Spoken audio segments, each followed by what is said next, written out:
Alrighty everyone, welcome back. It is now February 8th of 2020, and ever since the release of Star Wars The Rise of Skywalker, a lot of fans around the world have been very curious about the future of the Star Wars franchise by Disney and Lucasfilm. This is Mike Zero. Make sure to subscribe if you're new to the channel for future Star Wars content. Now, one thing about Episode 9 is that we do know that this movie, at the end of the day, was the culmination of the Skywalker saga. Disney and Lucasfilm obviously had bigger plans for this movie to do better at the box office, in which it didn't reach their goals. It only crossed a little over $1 billion, not even topping The Last Jedi's worldwide speaking, which actually stands at $1.3 billion worldwide.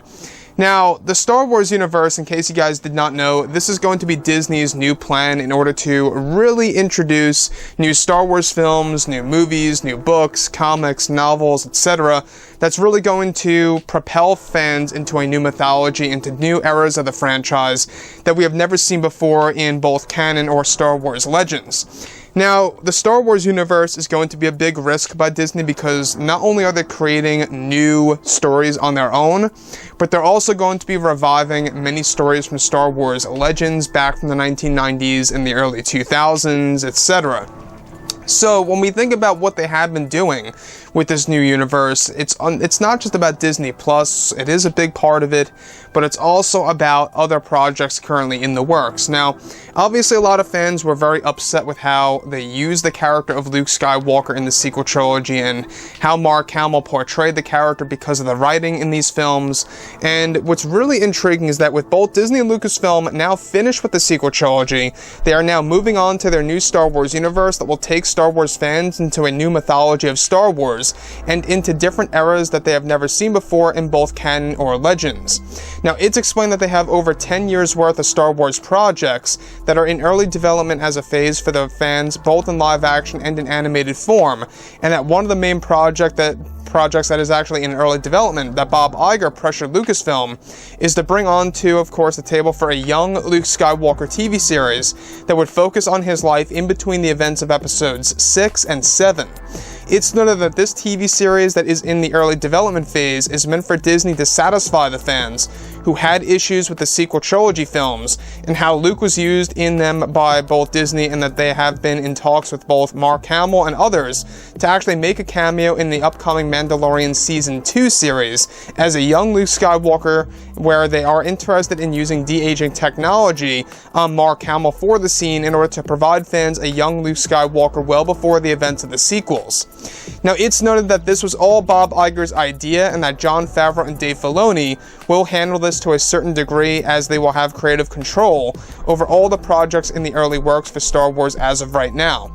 Now, it's explained that Disney wants to, of course, take better care and treat better care with the character of Luke as they focus on their new Star Wars universe, not just in television, but also in books and comics, and that they are also looking to making stories about Luke having a family and how a tragedy will surround his family that will explain as to why they are not present in the movies. So the thing about this, obviously Bob Iger is in damage control mode before he leaves Disney next year in 2021. I don't know if you guys knew this, but Bob Iger will be leaving Disney next year, as well as Kathleen Kennedy, apparently, because Bob Iger is currently looking for a replacement as we speak, and that really is a telltale sign that Kathleen Kennedy is going to be leaving. Not just that, but she also has no creative control over any of the current Star Wars projects in the works. That includes The Mandalorian Season 2, the Kenobi series, and others out there.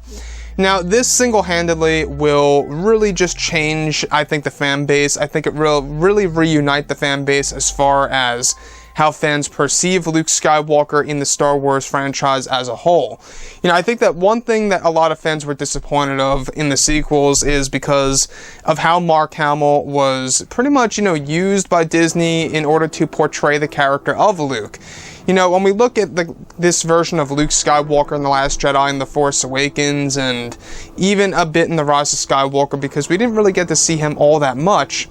a lot of fans wanted to see more action related to Luke Skywalker, and that's exactly what they are aiming to do with this new TV series that is going to include a young Luke Skywalker. Again, We do know that in canon under Disney, R2-D2 has thousands upon thousands of missions logged that he actually went on with Luke Skywalker, and that really does show potential of exactly what they could really do with this new TV show and what they could really use for Luke in The Mandalorian Season 2 in the form of a cameo, and how that in and on itself would be a tease of what's to come in the near future on Disney+.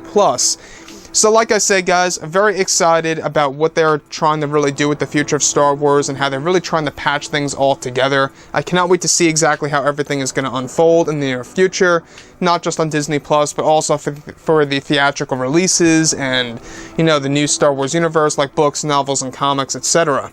So anyways, guys, drop a comment below. Let me know what you think about all of this in the comments, and if you guys did enjoy the content for today, do make sure to drop a thumbs up on this video to support the channel. I thank you all so very much for the kind support, and I'll catch you guys next time.